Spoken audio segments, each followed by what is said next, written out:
A Napa guy knows the only way you'd give a freshly minted driver a brand new car is if he promises to never drive it. Instead, let him grind the gears and knock over the neighbor's mailbox in something a little more suited to his skill level. And with over 400,000 parts and a little Napa know-how, he can safely drive something that's nearly as old as he is. It's not perfect, but it's perfect for him. That's Napa know-how. Blog Talk Radio. Well, good afternoon, folks, and thank you for tuning in with me once again to another edition of True Capitalist Radio. And, of course, I am your host, the man they call Ghost, and I want to thank you for tuning in with me.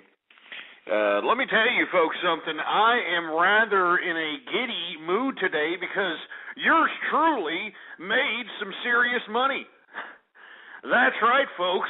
And let me explain, my giddiness this afternoon. I know that the market has taken a tank here. I know that the investors are kind of running away from stocks at this point, and we're going to get into all that in a minute. But why exactly did the market tank? And let me get you these exact numbers for the market here. As of right now, the Dow Jones Industrials is at 11,731.90. It is actually down 23.5 points in today's trade. The NASDAQ is 2735.29, down 2.04. That's 0.07%. That's down. Everything down. S&P down 2%. Of course, gold took a dive today. Everybody's kind of pulling out from gold, and you're going to see that sort of thing. But why did investors run today? And if investors ran today, how did I make money? Well, folks, if you have been an avid listener of my former broadcast, which was the True Conservative Radio Show, you would have been well aware last year of some time when I told individuals that they should be investing in commodities. That commodities is going to be an avenue where individuals can make lots and lots of money. And for those of you that don't believe me, go to the website, blogtalkradio.com/ghost. Take a look at the archives, listen to them, and you're going to hear me say that commodities is the place to go when it comes to investing. And let me tell you what happened today, folks. What happened today? Commodities are through the roof on a variety of different fronts, but for the main reasons why that commodities are going up the wazoo is because, first of all, the unemployment numbers were higher than expected. I believe the unemployment numbers were expected at about 410,000 this week, and they ended up becoming, I think, 440,000, which gave investors a little bit of angst, and they got out of some of their security holdings and decided to go and diversify in a variety of different areas. And at the same time, when that data came out of the unemployment situation for last week, we also had numbers that showed that wholesale prices are on the rise.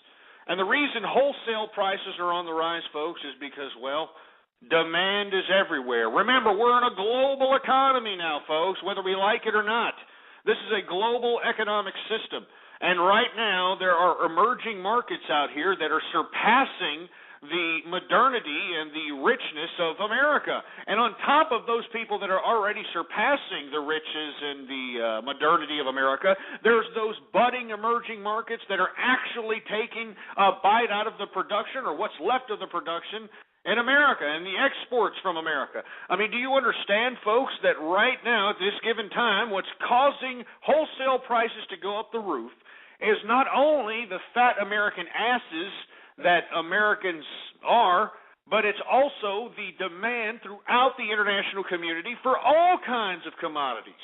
And folks, This is why I said last year, if you were listening to me last year, you would have made serious money. If you were listening to me this summer, you would have made serious money. This is what I'm talking about, folks. I am the prognosticator of prognosticators. I'm giddy today. I'm giddy. I'm freaking giddy. I made a bunch of money. Commodities are soaring through the roof. And let me tell you, I just hope that some of you ass clowns that were listening in to me when I was, pumping all that conservative rhetoric back in the day, hopefully you took a little bit of my business advice, because if you did, you'd be making some serious capital. Oh, my God, what a great day. I know that, some of the stocks that I held today took a tank, but, you deal with them. I don't necessarily day trade. I do day trade on occasion when I feel that the volatility of the market is ripe and one can, get some spare change within the volatility. But for the most part, I like to invest for, I don't know if you want to call it short term, but I like to ride the waves of the year of certain stocks. The typical thing about the stock market, I don't want to get off on a tirade about the stock market, but buy low, sell high. And, this summer, if you've listened to the True Conservative radio show in the summer, I advised all my listeners to get into the stock market in the summer. And the reason I said so was because the Dow Jones Industrials was like at about 9,000 and change, and I knew for a fact that it wasn't going to stay at that level nor go any lower. And lo and behold, even on today's bad day, what did the market close at, the Dow Jones Industrials? 11,731. Come and get some, punks. Good God. But anyway, all right. The thing that I am focusing on this afternoon when I discuss this is the commodities. And why are commodities up? Well, on top of demand being up through all the emerging markets in the international community, the unemployment numbers also. Not to mention the fact that a lot of these big emerging markets like China and India, these individuals are getting rich. All right, they're getting rich, and on top of getting rich, they're spending more money than Americans. So a lot of the commodities, because America is a commodity-rich nation, a lot of the commodities that are produced here in America aren't being consumed by American people. I live out here in Texas, folks, and I happen to know one of the second largest pecan farmers out here in Texas. And believe it or not, before he's even harvested his pecans, this man has, I'm not even going to guesstimate what percentages of his total yield from these pecans, but he was quoted as saying 600 million pounds of pecans are already pre-bought by China. By China. It's this type of demand throughout the international community that's throwing commodities up. And if you were listening to me last year, and if you would have heard me last year, not only last year, but throughout the whole damn year, I've been saying it from day one. Commodities is where people are going to make money in this new economy. On top of stock volatility, on top of, picking particular companies that are commodity-based and that sort of thing. All right? Anyway, folks, I want to hear from you. 646-652-4869. I'm giddy, for heaven's sake, because yet another prognostication by Ghost has come to pass. And, it's just a shame that nobody gives me my props whatsoever. I have prognosticated political events. I've prognosticated financial situations. It's just disgusting, I just popped open a bottle of Moet, Moet Imperial here, and I'm chugging it out the bottle. As a matter of fact, the best way to sip champagne, believe it or not, folks, is out of the bottle. All right? I don't care if some ass clown pulls out those stupid little crystal flute little glasses and tells you to pour your $150 bottle in that crap. You're going to basically lose most of that crisp, effervescent taste and most of your champagne to the damn bubbly. It's the bubbly that it ruins it. It's like beer. You know when those assholes leave all that head on the beer and they think that they're doing something great, like they're letting out hops or something. You're letting out beer, asshole, all right? All that little foam and stuff, it used to be beer. It would be beer if you wouldn't pour it. I don't know why I'm getting off on a tirade about that, but whatever. The point is I want you to know that the reason that I'm not sipping champagne out of a flute glass is because the best way to sip champagne is straight out of the bottle. I don't mean to be a little ghetto about it. I'm not trying to be straight out of Compton about it.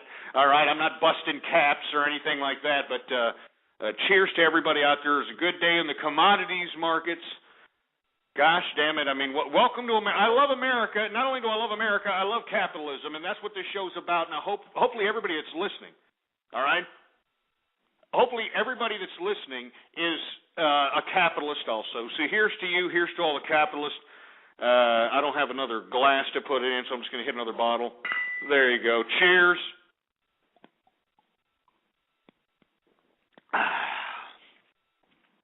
It's a good day. I mean, it's a good damn day today. Anyway, let's get into some business news before we start taking some callers here. And if you happen to have any financial questions or business questions, or if you happen to be having any holdings, you're going to make any kind of transactions, you want some advice, I'd be happy to give it to you for educational purposes only. So give me a call. 646-652-4869 is the number to call. Before we start taking callers, I want to get into some business news here. Here off of Reuters, the title of this particular ad, well, it should be an ad. I'm being advertised so damn much. The headline of this particular article is Treasury launches tax refund debit card. Let me repeat that again. Treasury launches tax refund debit card. So now people that in the lower income communities can now just get their income tax deposited right into their little debit credit card. And, they're just going to go ahead and start issuing tax returns in that fashion. At this point in time, it's just a pilot program. But I don't particularly like where this is headed. I'm one who believes that you have to have some sort of tangible currency still in existence. I know there's idiots out there that are trying to make a case for a cashless society. But I just don't think that is feasible for capitalists. We can't just see a number on a computer and think that's telling us the truth. And that's the thing about cash. That's the thing about the monetary system. That's the whole thing about currency. It provides a materialization for one's actual wealth, for one's actual work. The reason I bring this article up is because, isn't this like one step away from a cashless society? And as a capitalist, I just don't particularly find that amusing, nor do I find that, I don't find that feasible. I don't think that's right. But I want to hear from you, 646-652-4869. I'm taking your calls. I just wanted to throw that particular little article out there because now, instead of the Poe in America going out here and getting their tax returns at these little mom-and-pop shop little operations that prepare taxes for people, now they can just get this direct deposited in their accounts. So what does that mean exactly? That means that those people that actually make seasonal income by opening up shop as these tax preparers, or that make money off of loans for tax returns and that sort of thing, that make loans for anticipated tax returns, those people are going to go out of business, and that's yet another service, yet another sector that's going to be eliminated already from an economic dwindling America. So that's the only reason why I bring it up. I feel that there's going to be some business folks affected by this little Treasury pilot program. I think it's going to expand, and I think that anybody that's in the tax preparation business, they need to watch the hell out.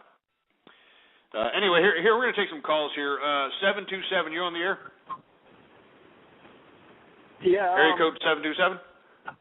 Why would there be no need for tax preparers still? Why would there be no need for what, sir? Tax preparers. Well, because they're probably going to make a more streamlined process for one to get direct deposit into a debit card. I mean, that's just a consolidation of bureaucratic system idea, I guess. I mean, you notice whenever they converge technologies in an attempt to make things easier, people's jobs, people's businesses, they go away. And I think that this is just a precursor of the possibility of those people that are in the business of tax preparing, or those that are taking loans for those that are waiting for tax checks. I think that their business should be jeopardized, and that's why I brought it up for commentary on this program. Well, it sounds like it's an alternative to getting a check refund. What you're getting is a Visa gift card refund instead in the form of a check. Yeah, but then it streamlines the process. Then you eliminate the whole having somebody overlook it, and then it's all going to be computerized. It's going to be a lot simpler. All one has to do is go to these nonprofits, and let me tell you, a lot of municipalities at this point are giving free tax preparation to the poor out here. They're utilizing a lot of the Stimulus 2 funds and a lot of other, supposed surpluses in some of these municipalities to go out here and provide these services for free. So you take that and combine that with the streamlined process of delivering tax money to people with debit cards. I mean, I think it's a serious threat to those folks that are in that business. Okay. I guess I don't understand, but I think it has more to do with if they give it back to them as a Visa debit card in the form of a debit card, then they're more apt to spend it than to save it or to pay off bills with it. I disagree with you. Then why don't they just go ahead and let them keep the damn check? I mean, it's not that they want them to spend it. It's the fact that they want to streamline the whole process of them getting it. I mean, the whole process, do you understand that there's people that get paid to process these checks? There's people that get paid to cut these checks. There's people that get paid to stuff these envelopes in these checks. I mean, do you understand? They're streamlining the whole system. So you're saying I'm not saying that it's a definite that something's going to happen, that things are going to close down. But one needs to be, as a capitalist, in some sort of idealism to understand when something turbulent could come ahead and jeopardize their business. Again, I've been getting my tax refund direct deposit in my bank account for like 5 years. Okay, and what, do you use somebody or do you do it on your own? But yeah, it doesn't matter if you use somebody or do it on your own. It's how you choose to receive your refund. You still have to file taxes. Somebody still has to file the tax and do the taxes. It's just an option on whether you want to, at the end of filing your taxes and doing your taxes, do you want the check? Do you want a physical check? Do you want? All right, we'll just sit there and just shut your mouth, buddy. All right. I mean, good God. You're sitting here, you're wasting my time. I'm sitting here trying to let people know that, individuals that are in the tax preparation business, those that are giving out loans, that the Treasury, all right, the United States Treasury is launching a tax refund debit card, all right? And what that means, I guess, it's hard for you to comprehend this, all right? But what you're failing to understand is that when they converge technologies to make these types of situations easier, there's always jobs jeopardized. Now, not only in the bureaucratic aspect of delivering the freaking check or delivering the freaking direct deposit, all right, I'm talking about the whole process itself. Great. I'm glad that you get direct deposit in your bank account. Big deal. I mean, well, what I'm saying is that as these technologies converge, there will be no need for any of these for-profit tax preparers because we've got municipalities that are out here doing these services for free. That you've got, all these supposed individuals out here in these nonprofit and these churches doing the same damn thing. Now, the only reason why I brought up the whole debit card thing is because I'm trying to give a heads up to anybody who happens to own a tax preparer business or anybody who happens to capitalize off those that, want to give loans to individuals that, that want to cash in on their tax collector check before it actually comes in. I mean, give me a break. I mean, I'm sitting here trying to tell you, what the hell's going on here? I mean, this is why America's being flushed down the toilet, folks. You see what I'm saying? You see, I have somebody call up, tax, it doesn't really matter, I'm still going to go and file my taxes. I mean, truth be told, asshole from area code 727, truth be told, you don't even need a tax preparer. The only reason those things are even in existence is because the American public is a bunch of morons, and they need somebody to show them how to actually fill out the damn, fill in the blank form that they need to fill out, and they need to show them how to mail it in, put the stamp on, and throw it in a mailbox so that they can get their tax refund.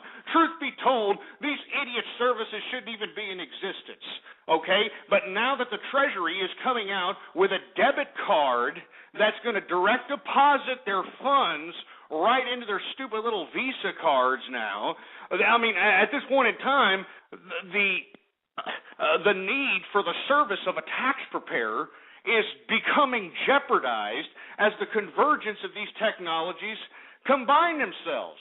And here I've got you up in here, talking like you're just off of the damn telephone booth of Bill and Ted's Excellent Adventure, trying to debate with me about, the tax return. Look, I don't give a crap.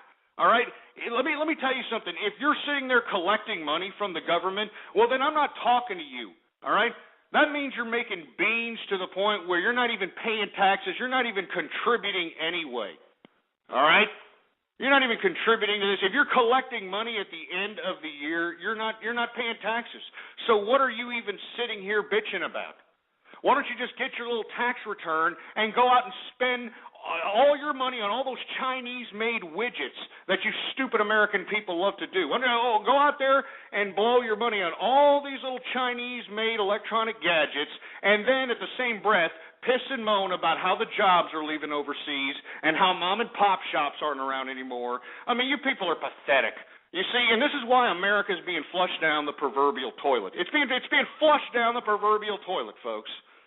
Jesus Christ, I'm making money today. The commodities are up the roof. I've got some stupid, half-witted, sentence fragment spouting ass clown calling me up, talking about some stupid garbage about, tax preparers are always going to... Shut your mouth. Give me a break. Let me take a sip of the Moet here, all right? I mean, this bottle of champagne is probably worth more than this prick that calls life. Good God.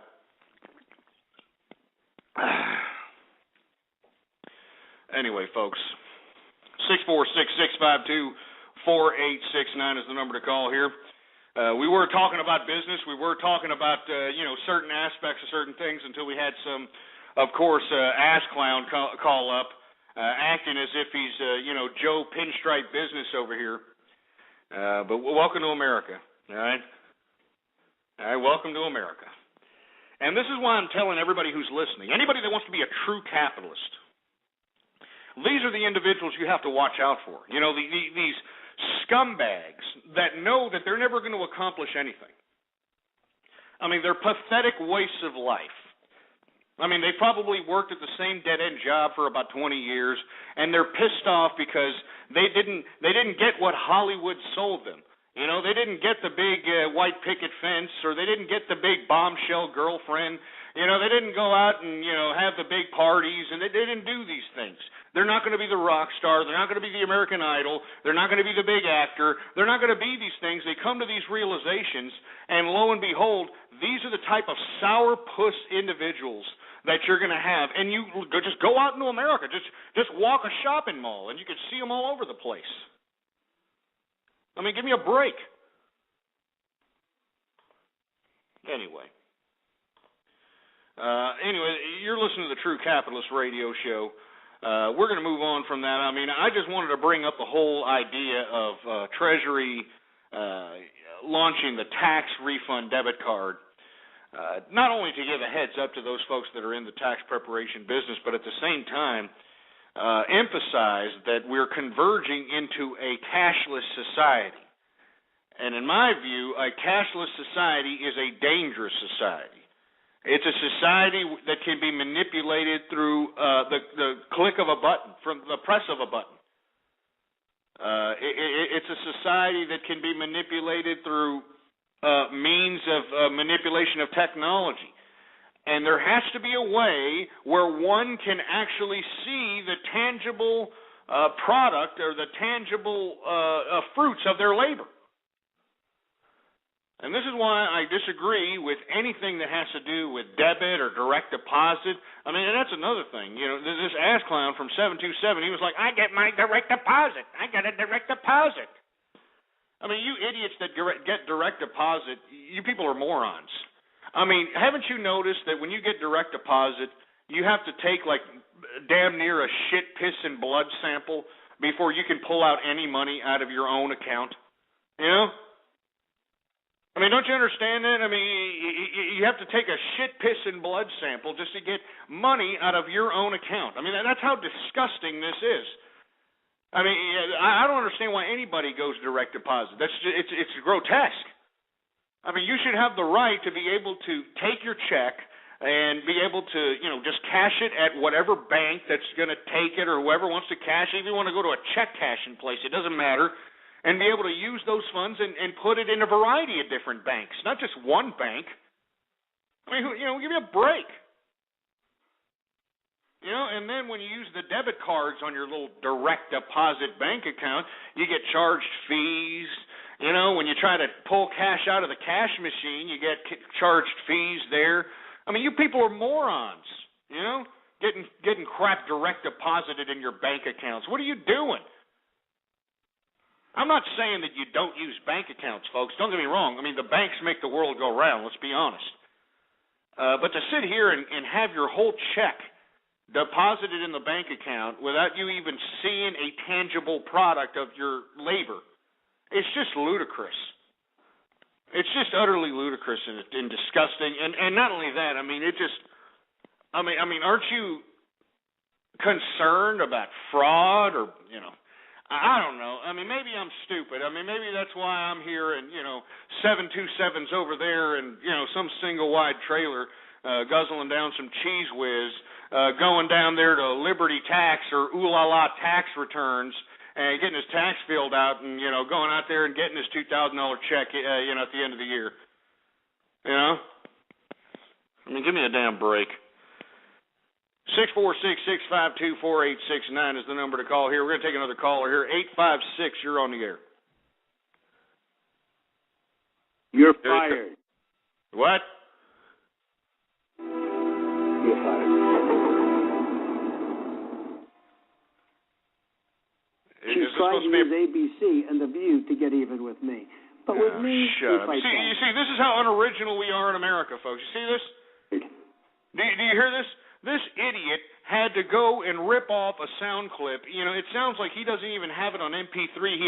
It sounds like he actually put the phone up to some VCR recorded little recording of his, you know, and had that play as the prank call. I mean, this is how unoriginal we are in America. We can't even come up with originality to come up with a freaking prank call. And then we wonder why America is being flushed down the toilet.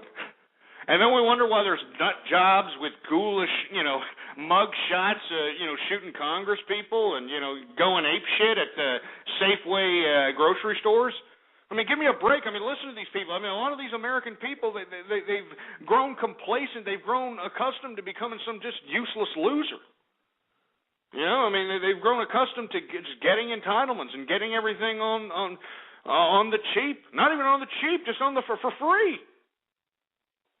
I mean, folks, I've been telling you time and time again, these people that are supposedly poor in America, you know, piss off with the whole idea of Poe in America, all right? And I know that I said I wasn't going to get political on the show anymore, but let me tell you something. Once again, my ass bleeds for the Poe in America, all right? We have so many programs enacted out of my tax-paying dollars, out of other people who actually contributes tax-paying dollars, going to feed all these people, clothe all these people, house all these people. I mean, there should be no reason why an American is supposedly Poe in America.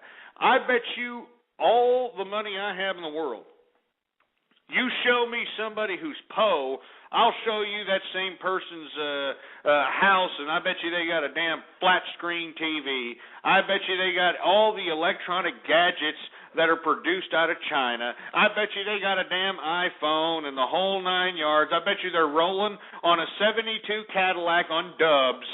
I bet you they're doing all that, yet you're going to sit here and try to shove in my hole that, they're po in America.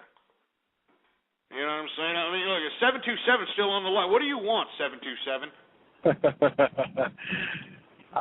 Oh, man. Hey, no matter what method you choose to receive your refund, whether it's paper check, direct deposit, or a debit Visa card. You hear this moron? Did everybody hear this idiot? It does. Dude, you're Does everybody hear this moron?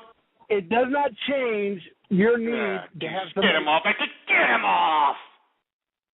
Get him off. I mean, is everybody hearing this? I mean, this is America here. I mean, do you hear this?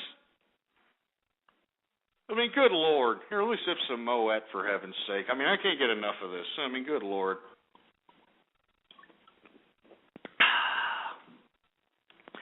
Some good effervescence right there. Effervescence.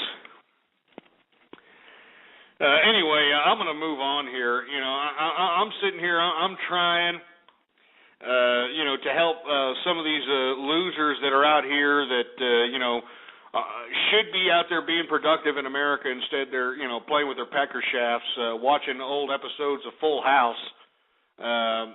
Give me a break, all right? Anyway, let me move on to another subject matter here. Speaking of wholesale prices being up, and speaking of commodities being up, I'd like everybody to take a look at the price of oil. Now, I know I said yesterday that I guaranteed prices of oil at $100 a barrel by summertime. I mean, at this rate, as far as demand is concerned, as far as the type of weather the world is getting, I see, a barrel of oil even going to surpass that. And I don't want to see barrels of oil go and surpass that, but, we're going to see it. And I think that we're going to see $100 sooner than summer. I think we may even see it at the springtime during spring break. And once again, why are we seeing these rise in commodities? Well, it's demand, ass clowns. And that's what you stupid, pompous American jerkasses that are sitting there collecting entitlements and, feeding your fat asses like you're, in the world competition of eaters or some crap. While y'all sitting out there thinking that this is just going to be an unlimited gravy train, the entire world is becoming modern at an even rapid rate that is surpassing America. All I have to do is challenge you to go and search a YouTube search, for the city of Beijing, China, or Hong Kong, or another emerging market out there in the international community, and watch and just see how modern these people are living. Meanwhile, our infrastructure here in America is going kaput. We're seeing run-down buildings and run-down real estate, and screwed up properties and ghost town subdivisions. Speaking of which, folks, we had the highest rate of foreclosures in United States history in 2010, thanks to losers like, the idiot from area code 727. This is the same guy. These are probably the same schmucks that went out there that are pissing and moaning, blaming the banks, blaming everybody and their brother, that they took out loans at $250,000, $300,000 with a $25,000 a year income, and then they, I guess they didn't read the fine print. The subprime mortgages begin to reset to their actual rates, and these people didn't know how to take it. And now that they got their houses foreclosed from them, what? It's the bank's fault. It's my mama's fault. It's everybody else's fault except their own stupid fault. I mean, this is why I'm saying you idiots in America are wondering why we're having our freedoms taken away, because we probably need it. I mean, we see this incrementalism of authoritarian type activity from our government. I mean, it's no wonder why we're seeing it. I mean, look at us. I mean, we can't even, we can't even maintain our finances. We can't even balance our checkbooks. We can't even read what's on the dotted line. We can't even maintain our responsibilities. We can't even go to work. And, you people still want freedom? You people still want the freedom to go out and shit out 8 kids when you can't even support yourself or don't even have a place to live? I mean, you people want freedom when you're making stupid-ass decisions and trivializing life like it's no big deal? You people want freedom? I mean, you people are jeopardizing freedom for civilized people like me, for civilized people like those capitalists out there that want to do nothing more than to conduct business and raise their families. You people, and I said this on a blog in February 2010, I mean, the threat to America is no longer Al-Qaeda. It's no longer any terrorists or any of these people. It's the American people that are out here pissing and moaning about their own problems that they created for themselves. These are the people that are threatening civilization for all of us. And this is why I say to the young people that listen to me on a consistent basis, whether live or in the archive, you have 2 years, young ones, you have 2 years to accumulate as many assets and as much capital as you possibly can.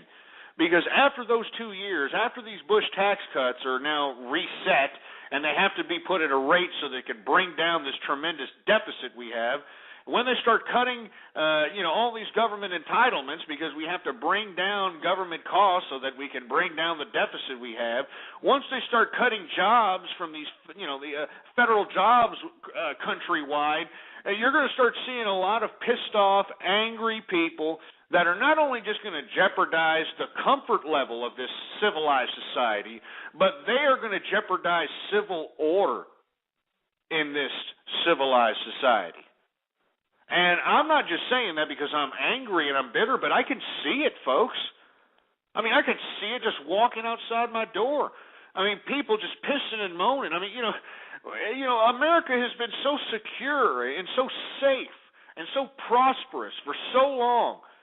I mean, whenever any of you assholes see something tragic on the news, you get your panties all in a bunch wanting to go and crawl into some hole somewhere. Meanwhile, the international community out here has been dealing with all kinds of wars and tragedy and genocides.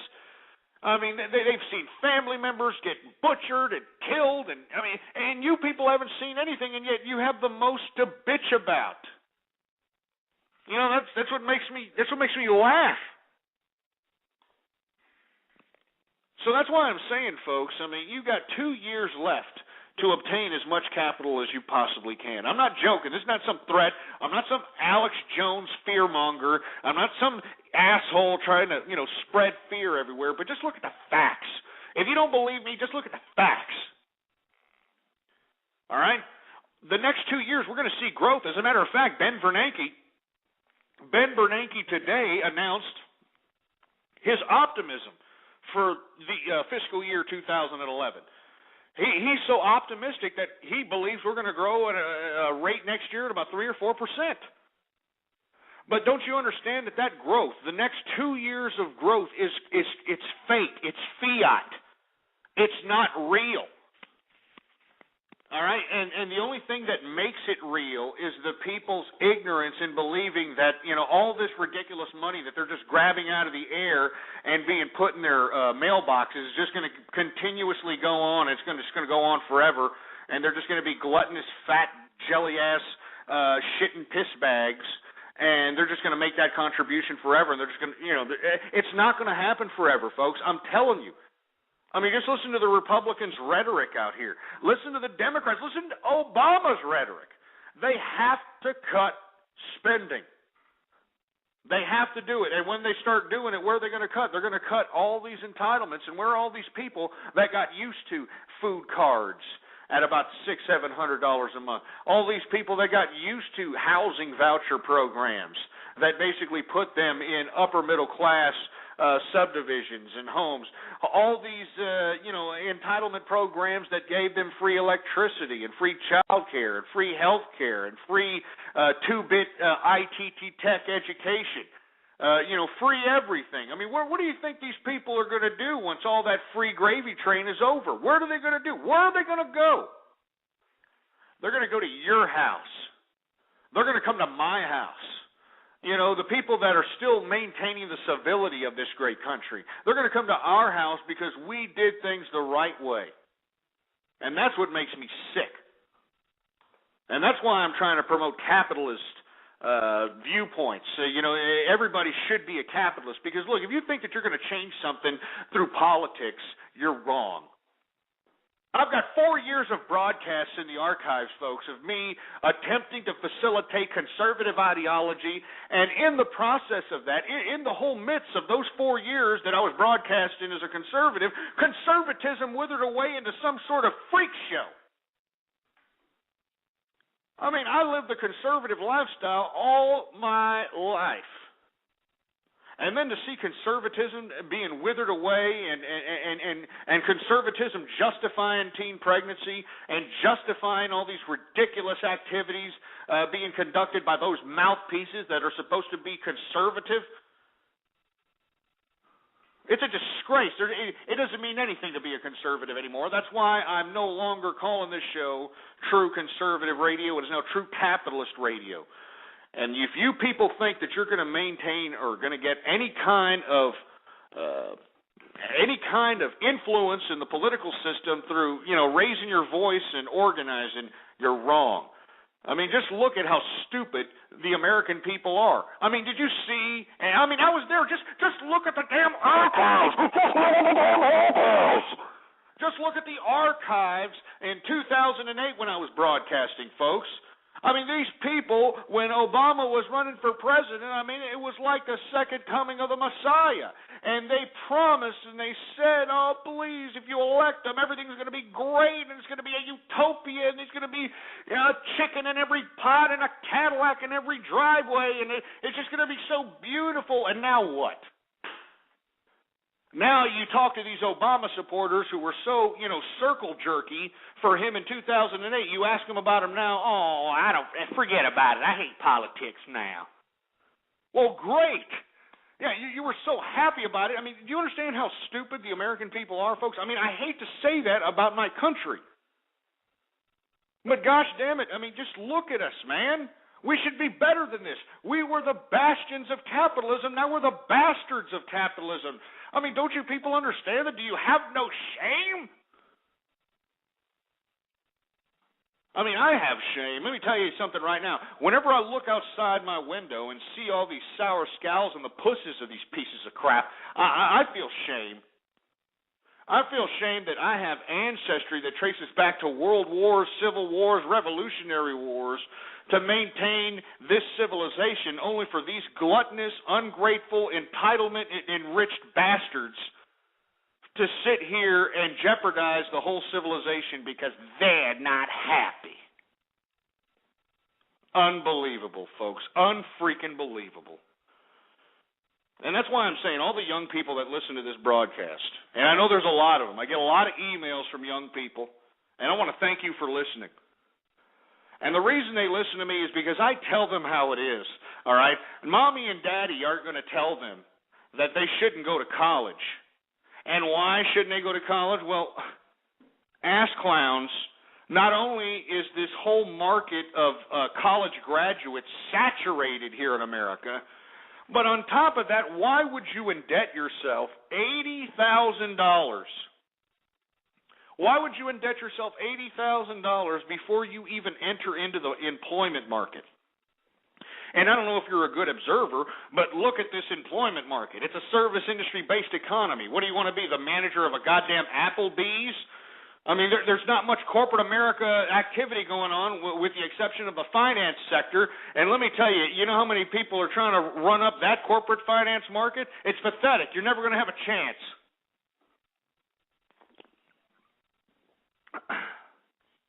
So what are these college graduates to do after they get out of college? Well, they're serving me my coffee at Starbucks. That's what they're doing. Yeah. They're giving me my food at the TGI Fridays and at Olive Garden. That's what they're doing. People with bachelor's, master's degrees. And why do they have to do it? Because they have to pay off the loan. And now, because their great Messiah Obama, he likes to take credit on how he reformed student loans and reformed college lending. In actuality, he just federalized the whole college lending process. And now these kids can't go default on these loans. So what does that mean exactly? That means that they're going to have to pay on that loan for life. And they can't file bankruptcy on it. They can't do anything. And the less they pay, the more interest they're going to pay. Yeah, and if it's $80,000 and the best they can do in this economy is get some pissy-ass little service industry job, how do you think they're going to live? I mean, as a matter of fact, they're not living. Why don't you go ahead and take a YouTube search about that?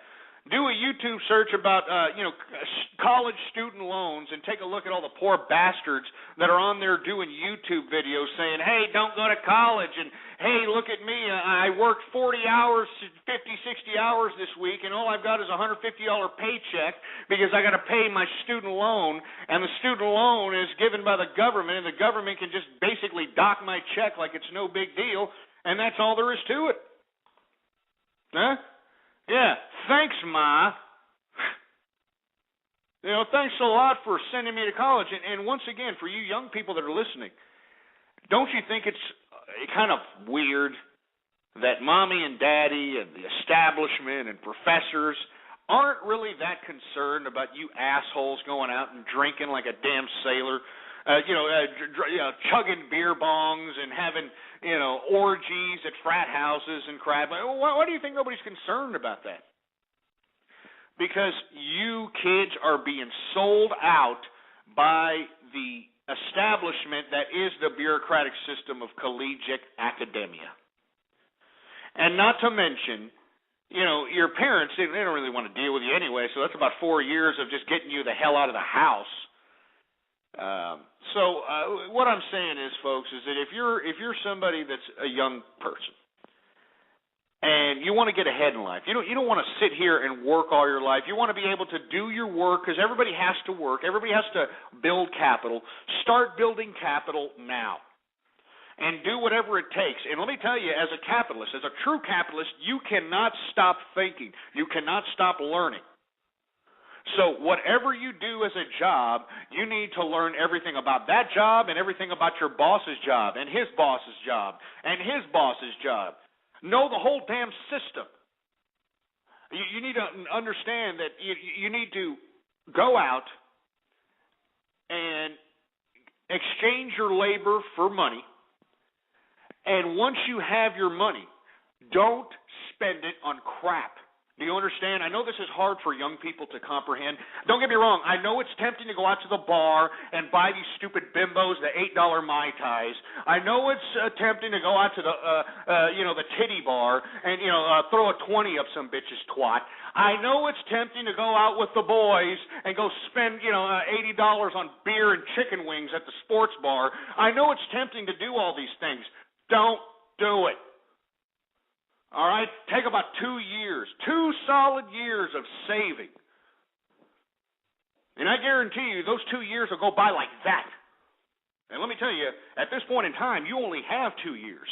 I'm not trying to be a hyper-sensationalist here, but you only have about 2 years until these Bush tax cuts are no longer in effect and they start really cutting all around the board and start raising major taxes.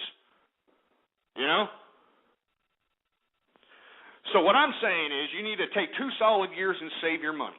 And it doesn't matter what you do for a living. It doesn't matter if you have to take 2 jobs. It doesn't matter if you have to work overtime.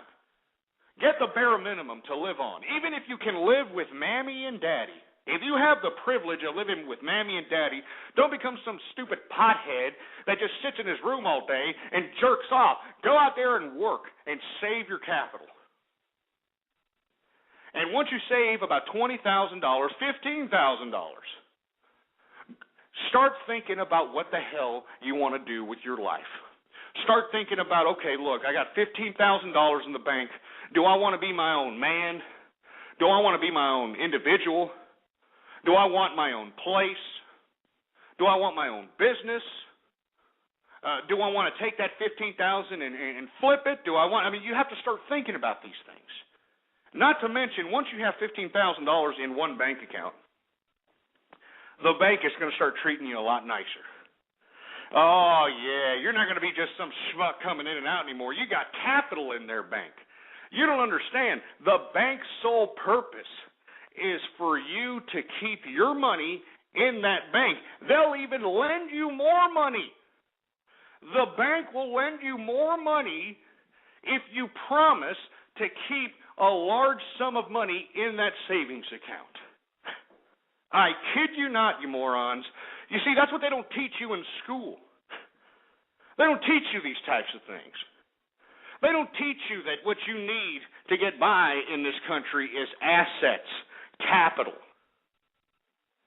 No, what they teach you how to do is to become some worker and some consumeristic asshole who pays about 10,000% markup on wholesale on electronic widgets. Yeah, that's what they produce for you. And that's why I'm telling you folks out there that are young people, don't take what I'm saying lightly. Go out there and become a capitalist. There are so many ways to make money. I know that it's hard. Don't get me wrong. It is a bad economy. A lot of people out of work. There's a lot of people, suffering. But at the same time, folks, who are the people out of work? The middle class. The middle class is out of work because the PO in America, the so-called PO in America, are not PO. They're getting money every first of the fucking month. Excuse my French, but they're getting paid every first of the month. All right, and all the PO has to do is go out and fill out all the bureaucratic paperwork for every little program they want to qualify for, and before you know it, they're rolling in the dough.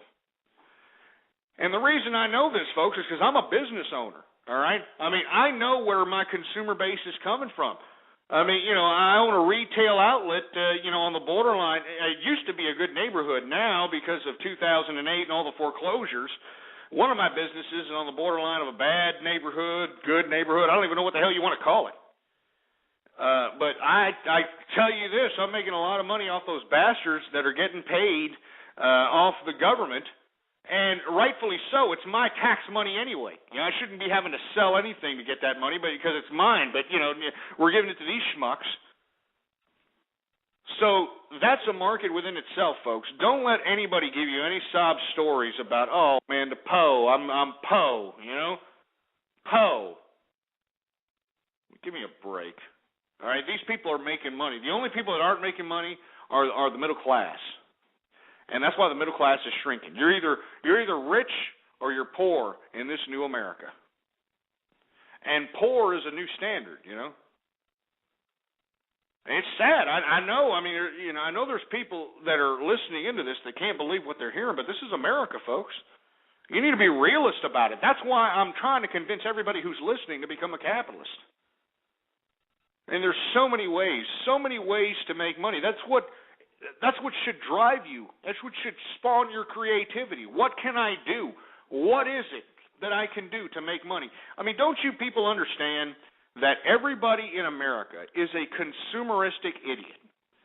Whenever they talk about consumer confidence on the business channels, that's what they're talking about. They're talking about people confident enough to be able to blow next week's check because they know they're going to be, at work the following week and not be laid off. That's consumer confidence. So you take that kind of mentality that's all over America, that idea that everybody out here is consuming, because that's exactly what they're doing. Well, if everybody's consuming, why can't you as an individual take a piece of their money? Why can't you convince these people that are already going to spend money anyway, why can't you convince them to give you a little bit of your money? Why don't you provide a service or product so that you can get some of these people's money? Because they're going to spend it anyway, folks. They're going to spend it anyway. And that's all business is. All business is going out there and understanding that people are going to spend money, and all you got to do is convince these people to spend money with you. It's that simple. But people make it more complex than it is. People are like, oh, you got to shut up. It's a very simple process business, you know. Oh, yeah. Some good Moet. 03. Anyway, folks, I want to hear from you. 646-652-4869 is the number to call here. We're talking about a variety of different subject matters. I got a little off keister because some bastard had to call up and, I don't know, typical American jerk nut, trying to prove some pointless point that it doesn't have anything to do pertaining to the situation at hand here. But that's typical of America. It's typical of them. Anyway, folks, I also want everybody to please follow me on Twitter. I am going to change the Twitter name. I don't know what it's going to be at this point in time, but right now you can follow me on Ghost Politics. That's the name of the Twitter name, Ghost Politics. And, of course, my email address is ghostpolitics@yahoo.com. But anyway, I'm sorry to go off on all these tirades here, folks.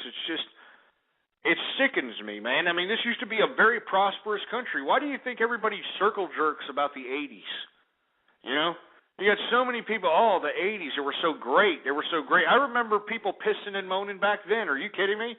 All these liberal idiots. I heard them all back, hey, it's just a bad time. Shut up. I mean, if it was such a bad time, how come so many people today want to go back there? How come we're starting to see so many of these 80s styles starting to come about? You want to know why? Because it was a good time. You want to know why it was a good time? Because we dominated the international capitalist market. We were the ones that produced every single thing for the entire world. That's why. We were on top of the game. America built this game. And everybody was prosperous. I mean, especially if you were somebody within the business realm. I mean, you were making some serious money back then. And a lot of people were living comfortably, and as a result, a lot of people just got creative in their music, got creative with movies, kind of made a visual and audible signature of the time. Can you say the same for the 2000s? I mean, the 2000s has been a pretty turbulent decade, 2000, 2010. I mean, don't get me wrong. I mean, if you're a capitalist, you would know where to capitalize. But in essence, do you think that we're going to be partying about 2000 to 2010, how great it was, and how many artists and creative people and fashion and no, you're not going to see all that crap because it was a crap decade. And you know what's sad about it? It didn't have to be, and nor does the next 10 years have to be. But I know for a fact that I don't see any goodness in sight. I'm not trying to be a jerk. I'm not trying to be some jag-off. I'm being a realist as, Thomas Hobbes. I honestly believe that after the 2-year extension of this tax cut and all the financial initiatives and pork they threw on top of it, once all this wears off, folks, it's going to be some serious trouble for America. And I strongly advise everybody to gather up as much capital as they possibly can and move out of the country. Yeah. And I'm not saying that to disrespect America in any sort of way, but, for your own safety, for your own security, get the hell out of here. You think these people are going to be civil when they start cutting their, first of the month government entitlement checks? You think these people that are, working for the government as federal employees are going to be happy when they're not going to get their lifelong pensions that, their bureaucratic mom or dad had until they croaked at 110? You don't think they're just going to see? You think they're just going to sit there, just going to be cool about it? No, absolutely not. They're not. They're going to get pissed. And they're going to start raging. They're going to start, you saw what they did in Europe. You saw what they did in Greece. You saw what they did in Spain. This is an epidemic that's happening to all the westernized nations, because instead of the westernized nations being built upon a capitalist principle where one gets what they put in, we instead, and when I mean we, I include all Western countries, we decided to adopt some Fabian socialist principle and dumb down our populations into believing that socialism is somehow a viable alternative to capitalism, and when it's not. I mean, socialism makes believe that there are no losers in life. You know, that's what socialism wants you to believe. That, oh, there's no losers. No, there's no losers. There's honorable mentions. That's what there are. There's no losers in America. And that's what the Western Fabian socialist ideals have brought not only to this country, but throughout goddamn Europe. And this is why we're going to see what happened in Europe happen here in the next 2 years, because we are going to have to cut. And on top of having to cut, we're going to have to raise taxes to holy hell. I mean, look at Illinois. Illinois rose its state tax to 66%. And if you happen to be an Illinois resident, you need to get the hell out of Chicago, and you need to go to your nearest state around that particular vicinity, or come down here to Texas, because if I were you, I would be goddamned if I was going to pay 66% income tax to a goddamn state. Are you kidding me? A state? So for what? What are you paying for out there in Illinois? Entitlements that did what? Chicago's still one of the most violent cities in America. I mean, what are these entitlements really doing? They're not doing anything. They're providing stagnation for our population. You know, people are wondering, why are young children, children as young as 11, 12, why are they listening to oldies music? Why are they listening to 80s music? Because today's music is unoriginal and it sucks. A Napa guy knows not to judge a man by his car's multicolor paint job or absence of modern gadgetry. Who cares if it's technically old enough to vote and the windows are powered by the strength of your left arm? Your monthly payment is zero, and it'll stay that way. Because with over 400,000 parts and a little Napa know-how, you can keep anything on the road. She may not be pretty, but she's all yours. That's Napa know-how. And why does it suck? Because we live in a stagnant society. A bunch of people that just want to sit back with their damn hands out saying, oh, yeah, I want more money from the government because somebody owes me. Somebody owes me. Yeah, nobody owes you crap. Nobody owes nothing. Nobody nothing. You know, people need to realize, rule number one in life, you don't get what you want, you get what you get. All right? And once you realize that, you'll be, a lot better off in this damn life, instead of being some, stupid little tutu-wearing pansy ass prancing around thinking that life is but a tulip because you're, reading some kind of Fabian socialist utopia nonsense. All right? It doesn't work. If it works, then we wouldn't see Europe in complete disarray, you stupid ass clowns. Good Lord. Anyway, folks, we're into the second hour of the True Capitalist Radio Show, not the True Conservative Radio Show. This is the True Capitalist Radio Show. I am your host, the man they call Ghost, and I want to thank everybody for tuning in with me, folks. I was beginning the show a little giddy. I was in a happy mood because commodities took off today. And why did commodities take off? Well, because wholesale prices, according to economic reports, have gone up the roof. And if wholesale prices goes up the roof, and on top of all the turbulent weather that we're having that's jeopardizing a lot of the commodities in certain parts of the world, including America, we've got commodities shooting through the roof. And at the beginning of the show, I was patting myself on the back, saying that anybody who listened to me during the summer, anybody who listened to me last year, as a matter of fact, as it pertains to the commodities, anybody who listened to me last year, I said it, and it's time, dated, and stamped. I strongly advise you to all take a look at everything I said last year. I said that commodities was the thing to invest in. That commodities, there's going to be millions made in commodities here the next 4 or 5 years. And let me tell you something. I thought that commodities were undervalued 70 to 80% across the board. All we needed was a couple of things to set this puppy in motion. And look, lo and behold, commodities up the roof. And I'm feeling giddy. I made a lot of money, and I'm still making money. And I want everybody out there who's a capitalist to make money. So give me a call right now.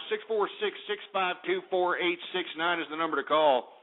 Once again, I know that stocks took a beating today, and the whole reason stocks took a beating is because investors got a little wary of the employment or the unemployment numbers this week. It was expected at 410,000. What came in was 440,000. Anytime any kind of wary economic numbers like that pops out, you're going to see a lot of people kind of jumping ship out of the market. But inevitably, folks, I think that, and I said this actually last program, that we're going to see a downturn in a lot of these blue chip stocks that have gained since the summer. And if you listen to me in the summer, I told all you ass clowns to get in the stock market because the Dow Jones Industrials was at 9,000 and it wasn't going to stay there forever. So if you listen to me, you would have made money. But I think there's going to be a downturn in stocks as we continue into the spring. And come summertime, we're going to see another rally. And it's going to be a rally from hell, and I think everybody needs to get on that bandwagon. As a matter of fact, there's still some stocks out there that are still undervalued. As a matter of fact, I don't want to give any stock picks of any sorts, but certain sectors I would look in is definitely commodities. Any commodities stocks you need to invest in those long term, especially oil. I said it on the last program that oil was going to hit $100 a barrel by summer. I said earlier in this program, since commodities took such a big, such a big leap today, and I made so much money on commodities, I actually believe that a barrel of oil may go up 110, 115, 120 by the summertime. And the reason that I'm saying this is because if you take a look at the demand, take a look at the demand. First of all, the United States is having one of its worst winters, in a long period of time. So obviously, demand for fuel to heat up people's houses is on the rise. Secondly, you've got these emerging markets, especially China and India, that are utilizing more and more energy resources because of their growing economies, because of their growing modernity-driven civilizations. And at the same point, we also have smaller emerging markets in Asia, South America, that are actually, seeking demand for more energy. So, folks, I know that y'all are used to the old days when we used to have $1.50, $1 a barrel, or $1 a gallon of gas. Y'all better get used to $5 a gallon. And you know what? I'm cool with that. I'm okay with $5, $6 a gallon because I don't want that many people on the road anymore. I think that the American people have taken this car fetish way too serious. It's enough. Everybody and their brother has a car. There's way too many people in traffic, and I think that we need to, throw the gasoline price up to about $10 or $15, just so that we can have less assholes on the road and put more people that deserve to be on the road, that can afford to be on the road, and have the other schmucks that are out here doing nothing but taking up hot air to go on some damn public subway system or some damn public railway system because that's where they belong. I'm sick and tired of these losers that are collecting my tax-paying dollars, riding around town in a 78 Cadillac with gold dubs on their tires, bumping some old-school Marvin Gaye or some crap, acting as if it's 1972 with the damn mohawk. The afro. I'm sick of it. I'm sick of seeing these ridiculous pieces of nonsense garbage that are out here trying to tell me that they're Poe in America. I'm Poe in America, and yet they have their houses paid for by housing voucher programs. They've got their food paid for by food cards. They've got their health care paid by the government and Medicaid and Medicare. They're claiming disability for fake ailments like fibromyalgia. Give me a break. This is the new America that we're in. That's why I'm telling everybody who's listening out there, the youth of America today, especially the youth, You've got 2 years. Work your tails off.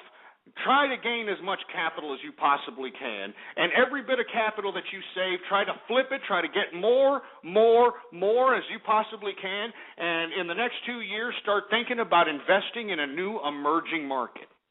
And the thing about emerging markets, especially those smaller emerging markets that are just being introduced into modernity, whenever you have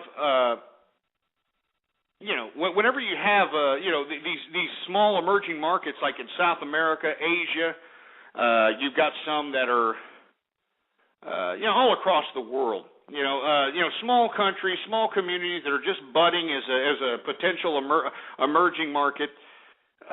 When you go out there and invest, not only can you invest in real estate and pieces of property for potential commercial use, but on top of which you have you got an advantage over everybody else within that community, because what's unfortunate about emerging markets, they haven't been introduced to certain products or services that the Western civilizations have been introduced to. For instance, I got a property in Mexico, and whenever I go down there, which is rare, because of course I've been a little apprehensive about all the drug cartel stuff, but the property that I own is by the Yucatan Peninsula, so it's not necessarily that dangerous, but I think that the Mexican government needs to step its game up and stop all this violence that's happening out there. But that emerging market out there, I'm not going to name the town or anything, I don't want to give anybody any ideas, but that particular small town that I live in, it's a beach town, it's really, I wouldn't say a small village, but definitely a small town. One who invests in not only a piece of real estate, they can invest in business out there. The locals are actually making money from other people that are investing in real estate and paying them for such jobs as contracting work, concierge type work. There's a whole bunch of jobs that are creating a new economy within this town of Mexico. And on top of that, people are making businesses that would normally go bankrupt in America, but because these emerging markets haven't been introduced to these products or services, they're eating it up. They're loving it. I mean, they're loving these, retail outlets and these, restaurant outlets. They're loving the ability to be able to make money and be able to reap the rewards of their labor. And that's the difference between the people that are in emerging markets, which have seen strife, which have seen tragedy, which have seen devastation, which they don't want to go back to ever again, as opposed to American people. The American people have been so secure by the American might of security that whenever they see some tragic event on the TV, these morons, get their panties in a bunch and want to, rip up the Constitution. I mean, this is what I'm talking about out here, folks. And like I said, the biggest threat to America's national security is not Al-Qaeda. It's not terrorism. It's the American people. And I never thought I'd ever say that. But just look around you, folks. Look at all the people that are upset that they are not going to be the big rock star. They're not going to be the American Idol. They're not going to be the big businessman. They want to be Bill Gates. They can't do it. They're not going to be Lil Wayne. They're not going to be these big, badasses that they were suggested. These ideas that were suggested by Hollywood. They're not going to live their movie star life. And now they realize they're just a regular schmuck. And they can't take it. They can't believe it. They have to be recognized. I mean, because of this star fetish society that we live in, and because Hollywood has anesthetized people into believing that everybody should be a goddamn star and a millionaire or some crap, these idiots actually believe that they can attain it. But what's unfortunate is that they make irresponsible decisions in the process of attaining those dreams that they put themselves in trouble. They put themselves in debts they can't pay. They have children they can't afford. And then they come to a realization and they realize they can no longer be those so-called dreams that they had in their head, because not only did they make decisions that, is prohibiting them from doing so, they don't have the competence. They're not competent to do it. And then when they come to this realization, what happens? Well, you have that asshole, last April that, rammed his plane in Austin, Texas IRS building over here. All right?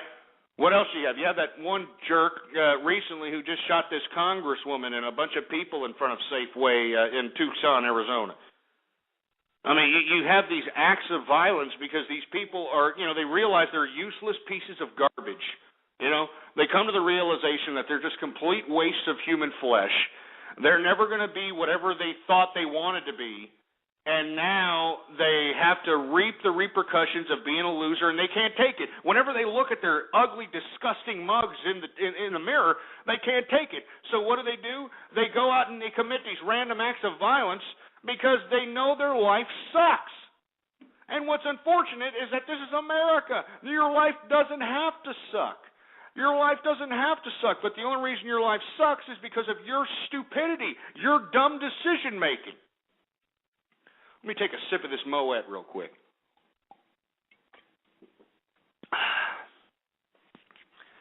Now, I know that there's some people out there that are going to get a little upset, and, they're going to sit here and flap their fat Dorito-stained fingers on the keyboard talking nonsense that, Ghost, it's not being fair. You're not being fair over there. Some people don't have a choice.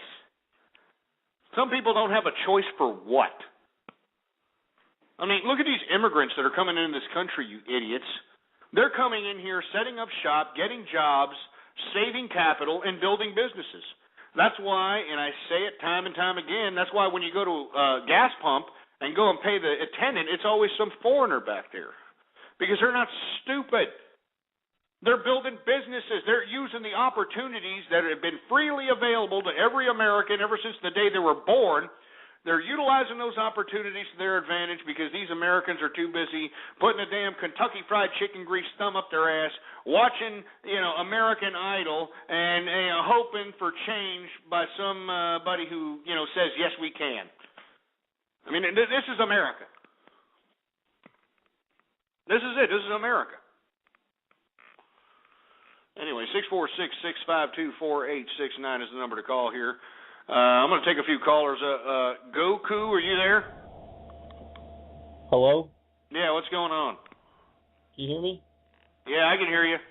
I'm using my Skype. Hey, I was the kid from yesterday, the 17-year-old kid. Oh, hey, what's going on? Not much. Just listening to your broadcast. Well, I appreciate you listening, man. Did you go to school today? Yeah, just doing some homework, some economics. Oh, yeah? What did they teach you in economics today, man?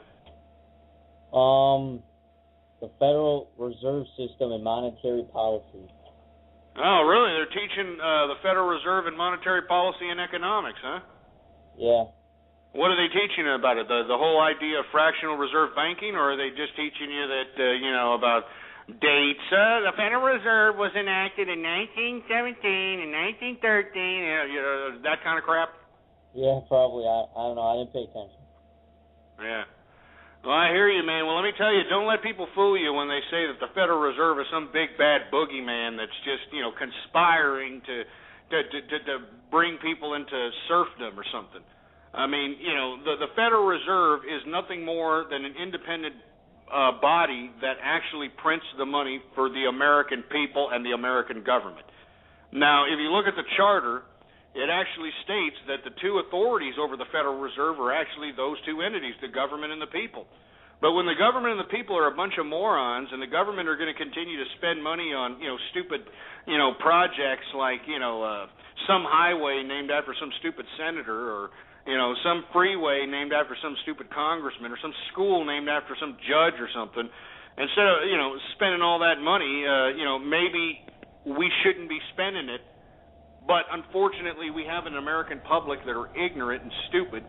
So as a result, these stupid politicians are going to go ahead and continue spending while we continue to, see their gross smiles on their face and their lies and their deception.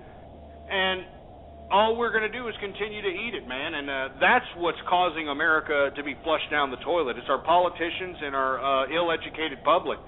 And I'm glad that you're, reading a little bit about economics. Also remember that economics is a tricky thing, because one person will sit here and tell you that the best thing for your economic future is to go to school, and go to college, put yourself in debt, so on and so forth. But you need to realize that the best thing for your economic future is for you to obtain as much money and as much assets as you possibly can. You know what I'm saying? Yeah, I hear you. Well, Goku, I want to thank you very much for calling, man. You have a blog? You want to give any shout outs or anything? You can find me on Twitter on iPodmaster93. That's all I got. That's pretty much it. All right, man. Hey, thanks very much for calling up, man. Thanks for listening, bro. Yeah. I'll be back tomorrow again. All right, you take it easy. See what I'm saying, folks? That's another one of the young people that listen to the to Ghost, yours truly. And what I hope they get from this broadcast is that, don't go to college, all right? And I know that there's, probably some ass clowns out there that are huffing and puffing saying, oh, my God, I can't believe he's saying don't go to college. What are you, mad? I mean, you got to go to college. Yeah, I'm going to go to college, all right? I'm going to go to college as a young kid, right? 18 years old, some young buck, no debt, straight, ready to go into the world. I'm going to go ahead, 18 years old, sign my name on the dotted line for some $80,000 student loan, which, most of it is probably going to go to crap anyway. You know these kids. They're not spending their student loan on their damn college. They're out here buying grills for their teeth. They're out there buying Cadillacs, and, they're out there, buying that stupid, fruity little fashion crap. What is this, Ed Hardy? What the hell's an Ed Hardy anyway? Can somebody tell me what the hell an Ed Hardy is?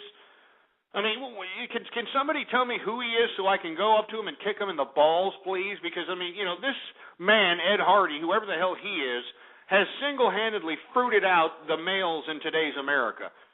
I mean, good Lord. Anyway, that's neither here nor there, but this is what I'm talking about, folks. I'm gonna go and spend $80,000 to go to college so I can get some pussy whip degree that's already saturated anyway. There's so many people with degrees, the whole damn market is saturated. And on top of being, in a market that's saturated, on top of being in debt $80,000, I'm going into an economic situation that is so grim that the only opportunity one has is to be something in a service industry-oriented business. I mean, do you understand? America doesn't produce anything anymore, so the best you can come up with is probably being a manager to a damn Applebee's, man. Unless you go into the finance sector, but everybody's going into the finance sector. I mean, everybody and their brother, and it's a cutthroat world, bro. You go out there to Wall Street, man, there's going to be people that are going to be cutting your throat. Do you think that you can handle pressure? I mean, you've seen everybody who works on Wall Street. They go in, they look like some, young, strong, vibrant, feller with pinstripe suits and slick back hair. And you give him about 10 or 15 years in Wall Street, the guy's bald.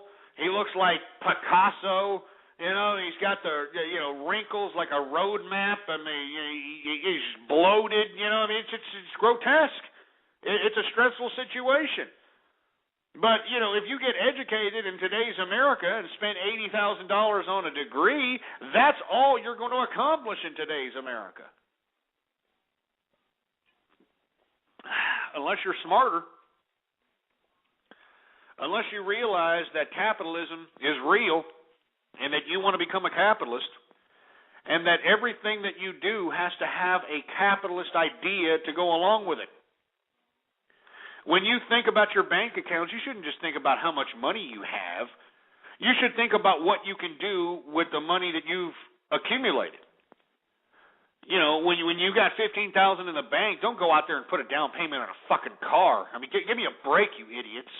All right? You got $15,000 in the bank. Why don't you go to the bank and say, hey, what the hell can you do for me? All right, and if they sit there and say, well, what can we do? We can't do anything for you. Well, then go out there and say, well, I want to withdraw my $15,000 and go somewhere else. And I guarantee you, you withdraw $15,000, $20,000 out of a bank, you're going to get some schmuck that usually doesn't come out in the main bank area. He's going to come out from the back, and he's going to ask, wait a minute, whoa. Where are you going? Why are you taking $15,000? They're going to be asking questions. They're going to be kissing your ass. And if they still can't oblige whatever it is that you want, like a loan for a house or a loan for a business, well, then take your damn check and go to another bank, and they'll be more than happy to lend you some cash. But don't be stupid with the cash that you're lent. That's the problem. When people are given cash, they're stupid with it. They want to go out and live lavish and pay $300, $400 for dinners and buy plasma screens, and they want to do all this nonsense. You can't do it like that.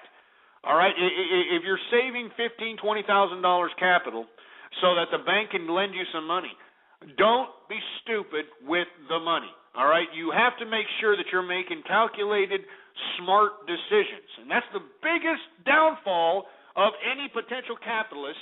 Is somebody who doesn't make the right decision. All right? And remember, folks, no decision is better than the wrong decision.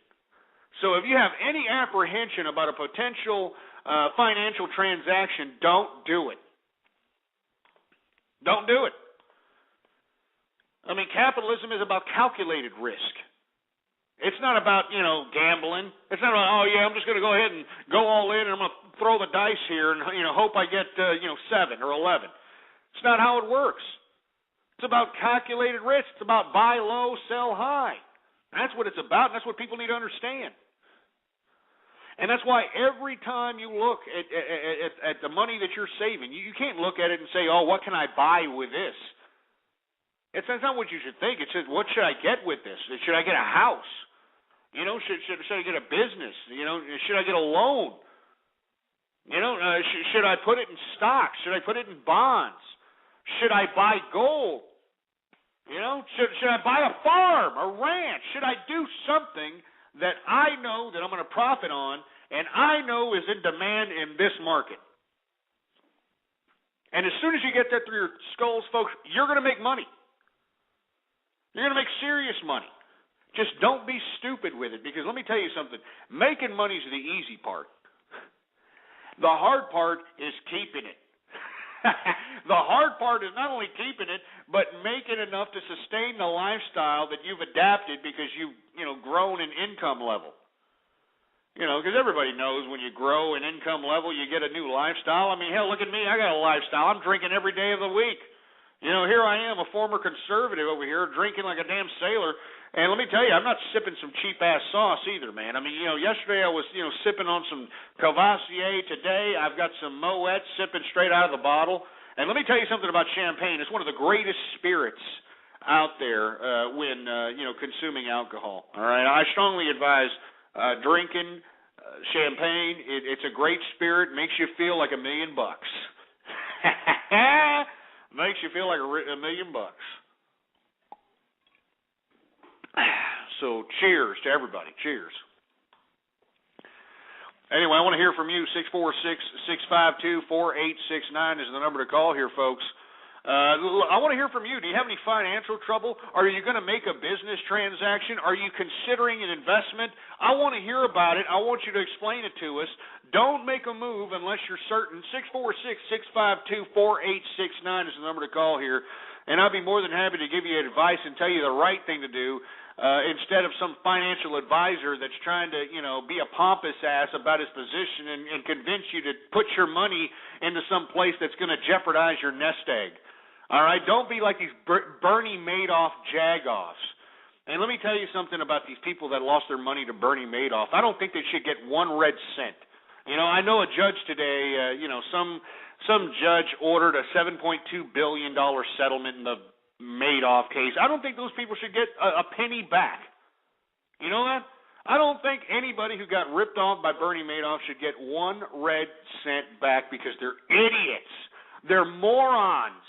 I mean, what kind of a complete doofus What kind of a goof is going to take their whole life savings, give it to some four-eyed moron, and say, oh, yeah, can you make me more money? Here's all my life savings. I'm going to give it to you. You make me more money. Yay.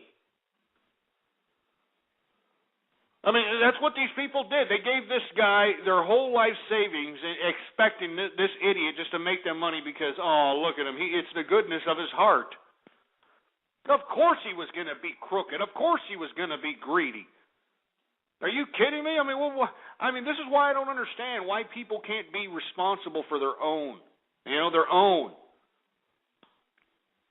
So, if you happen to know any of these Bernie Madoff people that got ripped off, tell them to piss off. All right? How about that? You tell them I said to piss off. All right? I know I saw some bimbo, I think it was on Inside Edition one evening. She was sitting there crying. She's like, I was worth $5 million. I gave it all to Bernie Madoff, and I lost it. Now I'm cleaning houses of friends that I used to socialize with when I used to go out and play tennis at the country club. Now I'm cleaning their houses. Yeah, shut your ass. I have no pity on those people. All right, I have no pity on those people. Sick of being, and that's what sucks about America. We're just such suckers. You know that? We hear some bimbo who claims that, she had $5-10 million in the bank. She gave it to Madoff. He ripped her off. Now she's, cleaning houses of friends that they used to go, play tennis in the country club with. Piece of crap. I mean, they deserve nothing. Nothing.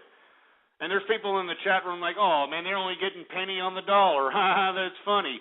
Hey, I don't think they deserve nothing.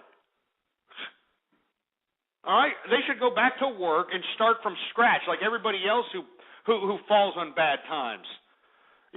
Whenever we fall on bad times, whenever the average schmo falls on bad times, I mean, is there some judge that's going to, gather up all the money that was bamboozled by everybody? No, they don't. They don't do that. So why are we doing it to these Bernie Madoff victims? Because why? I mean, I don't understand. Why are we even doing this? These people willingly gave their money to this idiot, and lo and behold, he ganked it all. I mean, duh. I mean, this guy, what was it, $15, $20 billion in his fund or something? Of course he was going to spend it, you stupid jagoffs. I mean, that's what's so stupid about the American people. I mean, you had millionaires give this idiot millions of their hard-earned money, their nest egg, with the intentions of, oh, yeah, here's all my money. Please make me more money, Bernie. Please make me more money. Yeah, just shut up, all right? They deserve nothing. You know what the Bernie Madoff victims deserve? They deserve a good kick in the ass into reality. That's what they need. A good swift kick in the derriere. They need a boot to the shit funnel, and they need it quick. And I know there's a lot of people out here, all right, that are pissed, that are like, oh, I can't believe you could be so heartless, Ghost. Those people lost a lot of money with Bernie Madoff. How could you be so heartless? Are you kidding me? I mean, Bernie Madoff is doing his time. He ain't never going to see the light of day ever again, all right? I mean, he better hope all that money that he spent, sufficed a lifetime of, or a latter life of misery, because he's never going to do it, he's never going to see the daylight. So, he's paying for his crimes. Why should, there be any money going to these people that lost money? I mean, I don't get it. I spit on you, but just like I spit on the poor in America, just like I spit a dirty yellow loogie on the poor in America, I spit on the people that lost money to Bernie Madoff. I spit on you people. You want me to, play a violin and, oh, poor thing, shut up. I mean, give me a break. You know, I mean, this is what's wrong with America. This is why we're being flushed down the proverbial toilet, folks. This is why I'm telling all my listeners, you've got 2 years left. 2 years to obtain as much capital as you possibly can. All right, 2 years, because when these tax cuts finally expire and they do not renew them, and all the stimulus money and all this little pork barrel money that was given out here dries up, what's going to happen then? I'll tell you what's going to happen, and I said it throughout this whole damn program. This place is going to go into holy hell. It's going to be civil disorder because these morons are not going to be able to collect entitlements anymore. These federal employees aren't going to be able to continue to, do nothing for a living and then collect a damn pension until they're 110. They're not going to be able to do these things anymore. And do you think these people are just going to take it with grace? Do you think these people are just going to accept it as if it was like another day in the neighborhood? Absolutely not. Absolutely not.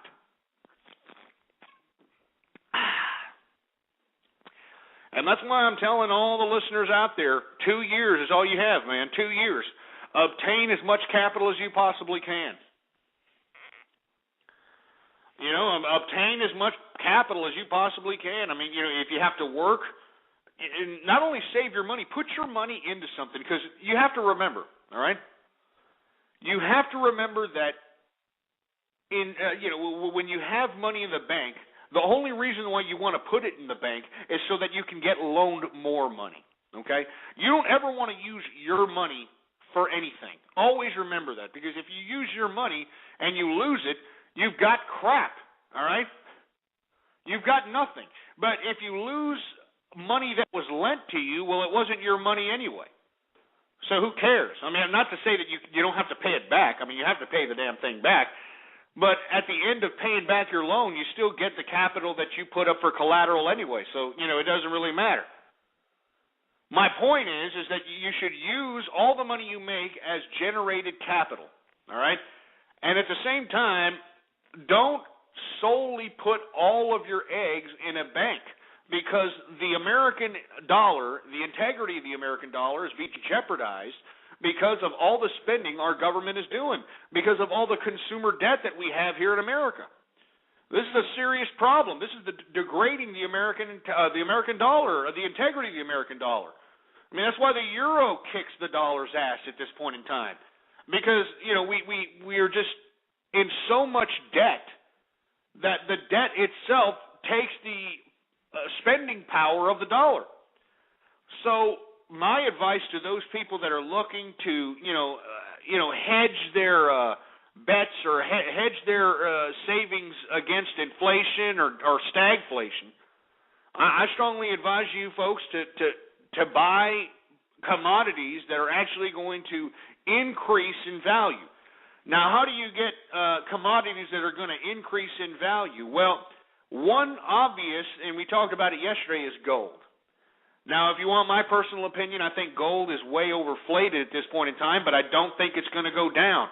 All right? $800 an ounce is what I believe the price of gold should be at this point in time. But today, the price of gold is at about 13 and change. Because of all the people that are accumulating gold, because of all the pumping that's happening on all the news channels and Glenn Beck and Savage and all the commercials and all the brokerage firms, all these things that are having gold basically accumulated from the market and stashed, not only is that going to drive up the cost of gold, but the depletion of the American dollar. I mean, the depletion of the American dollar is a big factor and a big reasoning why gold is going high. Now, in my personal opinion, I believe that there's going to be a bubble, and somebody said buy silver. I strongly advise buying all commodities, if you want my personal opinion. But everybody's so infatuated with gold, I strongly advise people to accumulate as much gold as you possibly can right now. Now, don't put all your eggs in one basket, all right? Make gold at least, 15 to 20% at most of your portfolio. All right, but try to accumulate it, because I feel, based upon all the evidence that's put forth, because you have to remember, what makes gold higher in value is actually the depleting of the currency. Gold is pretty much an even keel worth commodity. I mean, it doesn't go down, it doesn't go up in value. What brings gold up and down in value is the integrity of the dollar. So I say, get into a little bit of gold, but hold on to it for about 2 years. And I'm telling you, folks, we're going to see $3,000, $4,000 an ounce gold price. Now, of course, that's going to be a bubble, because, America, we love a good bubble, don't we? And I see this bubble brewing as we speak.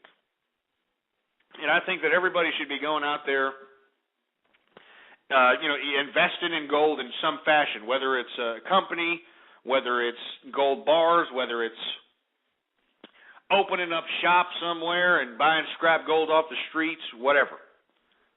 But I'm telling you, you're going to see a lot of money in gold in the next couple of years. Just hold on to it. And secondly, the silver and coppers and these types of precious metals, they're also going to go up in value because of demand. A silver and copper can be used in industrial purposes. Gold, not so much. So, like I've said previous, and I've said it last year, I've said it throughout many times in America throughout this broadcast. Commodities are a buy. Commodities are a buy, whether you're a futures trader, whether you're going to trade stocks relating to companies that partake in those particular commodities. I strongly advise you, folks, commodities are the way to go. As a matter of fact, when I heard about this big snowstorm before the first of the year, I put in on, orange juice futures. I put in on a lot of these commodities that are going to be affected by this snowstorm that's hitting America. You know this, man. And that's what capitalists should be looking out for. They need to look out for opportunities. They need to be looking out for ventures that are going to make them money. That's what they need to be looking out for, and that's why I do this broadcast in hopes of getting people out there in a more capitalist-motivated perspective and realize, there's money to be made. Another easy way to make money, folks, just between you and me. Hold on.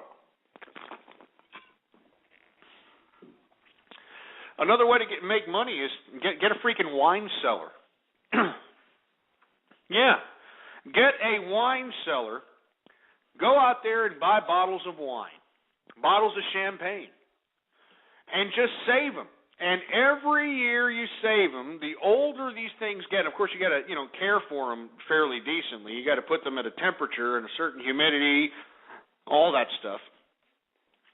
But if you save them right, you can invest in wine or champagne today and sell them within, any time, really, 2, 3, 4, 5, 10 years down the road for a tremendous amount more. As a matter of fact, you can liquidate those particular investments. And I know people are laughing. They're like, oh, wine, champagne, that's so silly. Well, those of you that are laughing about it, you're morons. Because, just imagine, had you done what I said, go out and bought some wine in the year 2000. Go out and bought some wine in the year 2001, 1999, and you kept it all the way till now. Just imagine what a $40 or $50 investment in wine or in a champagne bottle back in 2000 cost today. You're paying $300 a bottle, for heaven's sake, $200 or $300 a bottle. Don't you people understand? That's how you have to start thinking, you idiots. That's how you have to start thinking. You got to start thinking about money. You got to start thinking about how am I going to preserve all the labor I put in to achieve this paycheck. What am I going to do to save? What am I going to do to maintain assets? What am I going to do for a rainy day? I know there's a lot of people that think I'm nuts, but hey, I've done it, son. All right, I mean, you buy, bottles of whatever, champagne, you buy bottles of wine, you save it for about 5 or 10 years, and let me tell you something, a $40 investment 5 years ago will turn into a $300 or $400, $500 investment later.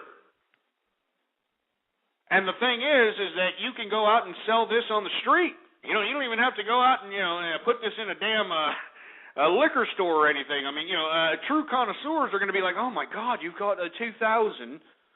Oh, my God, you got 2000. Oh, no.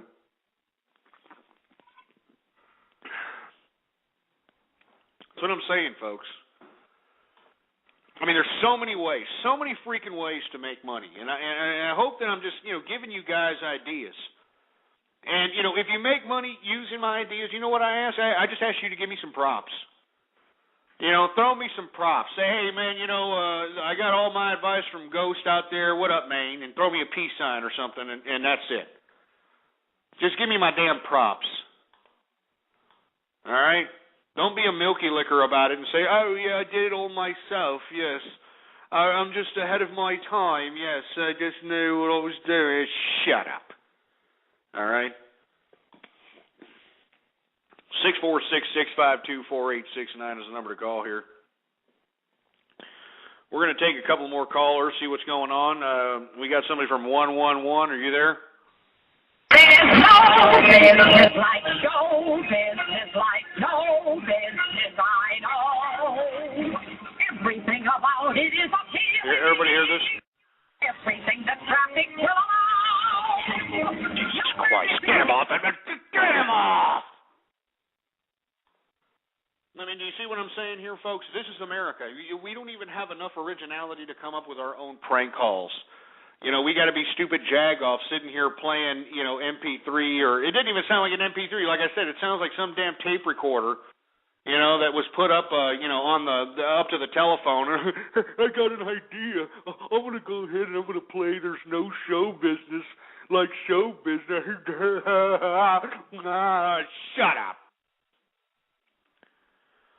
But this is it. This is America. This is why our country is being flushed down the toilet, man. This is why we don't have a country of prosperity. This is why we're no longer the bastions of capitalism. We're the bastards of capitalism. And it's because of ignorant stuff like this. Idiots can't even come up with a prank call that's original anymore. I mean, you can get free jokes off of jokes.com. They're too lazy to do that. That's why America is being flushed down the toilet. America is so lazy that now they are subcontracting the drive-through little machine. The order taking at the drive-through, they are subcontracting that to telemarketing companies because the idiots inside just find it such a tedious task to get the damn order right at a damn fast food joint. I mean, it's disgusting. It's ridiculous. Somebody in the chat room says they like Rieslings. I love Rieslings. Are you kidding me? What a great dessert wine that is. Especially German Rieslings.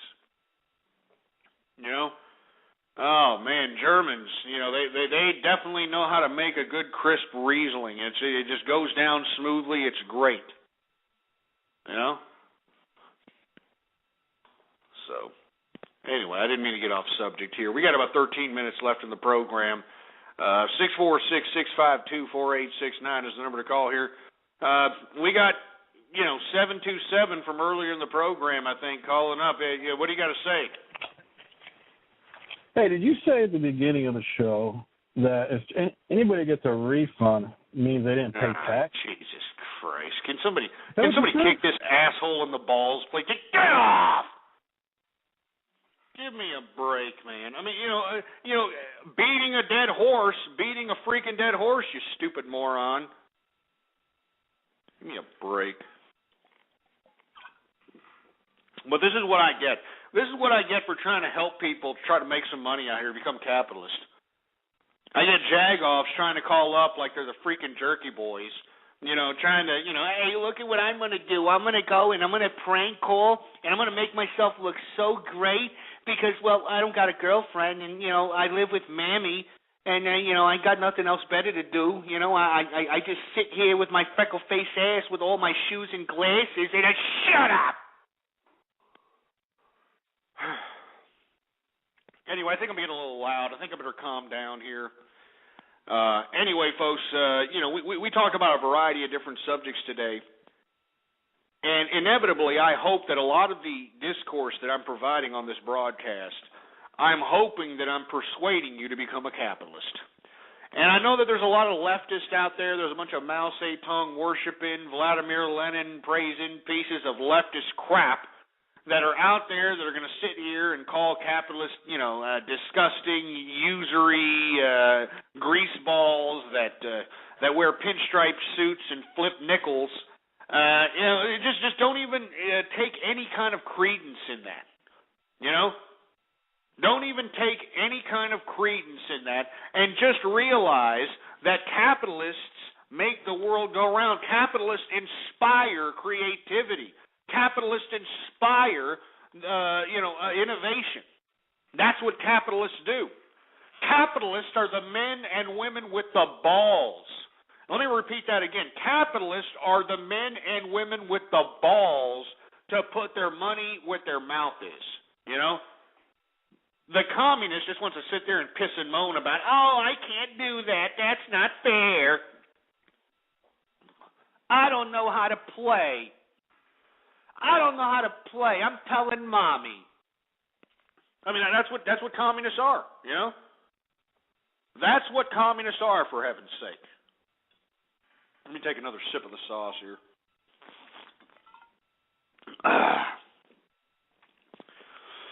Oh, man.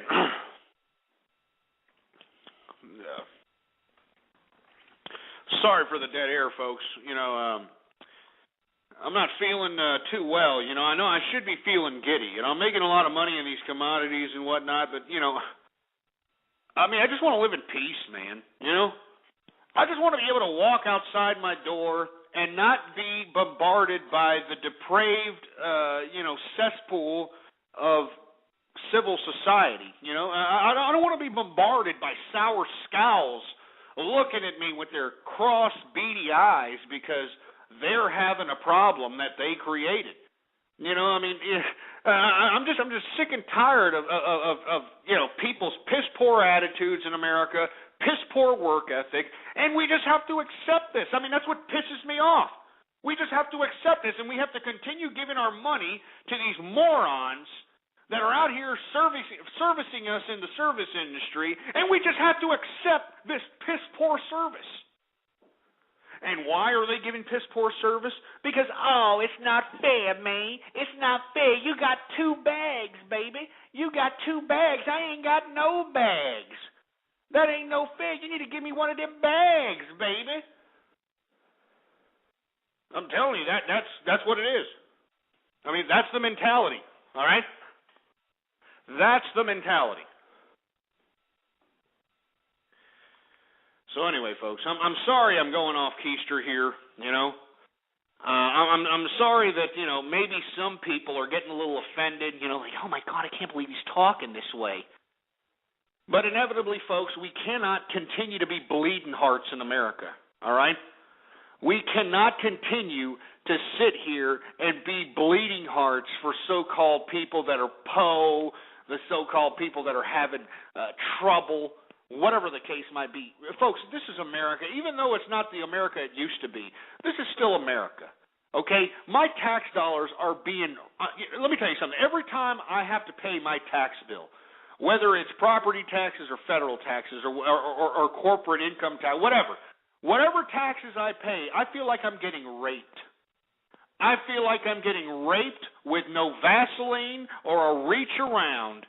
And what's happening? I have no recourse. I have no way of vengeance. I have no way to sit here and account for what is happening to the dollars that are being taken out of my pocket. There's no accountability for this money.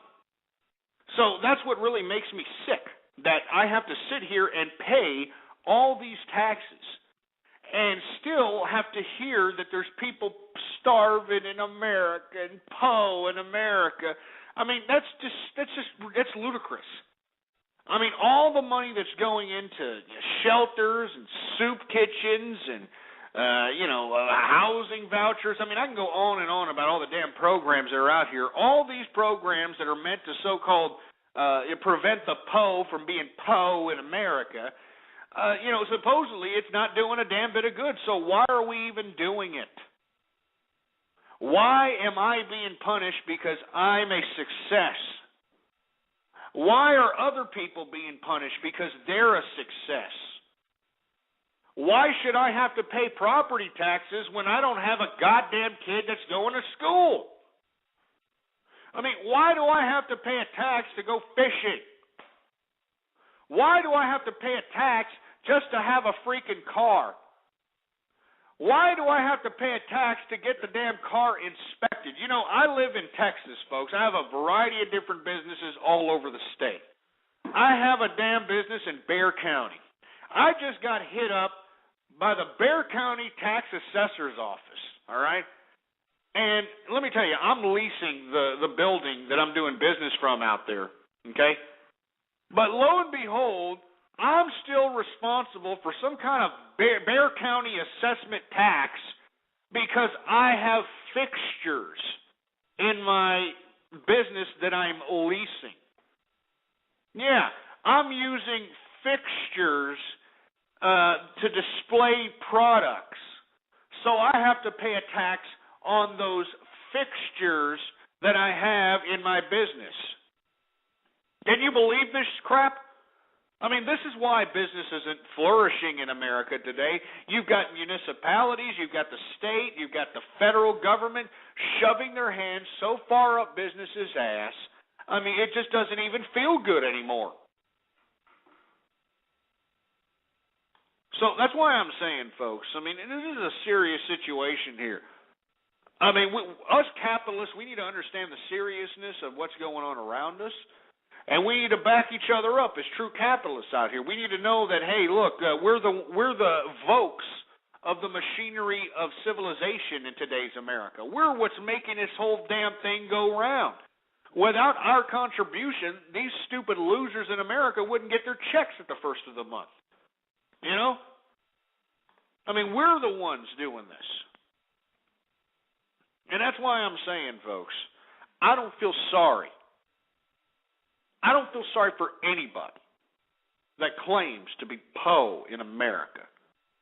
I don't feel sorry for anybody because we've got so much money going in this direction. The PO is the only one getting any money. The middle class is getting the shaft. I mean, the middle class is getting a backhand to the back of the face. Meanwhile, you got the PO in America just sitting on their fat jelly asses collecting all kinds of money. And you know what they've turned... They've turned into a big business, baby making. Yeah, baby making. Baby making's turned into big business out here because, you know, the government will pay you for having a kid.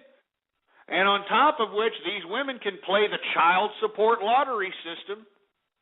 So, you know, that's why you got a whole bunch of lowlifes out here not even working. Why bother, right? These people just be losers and fat jelly asses and, you know, I mean, give me a break. And that's why I tell you, folks, no matter where you live in the country, I challenge you. As a matter of fact, I urge you to go to the so-called impoverished parts of your community.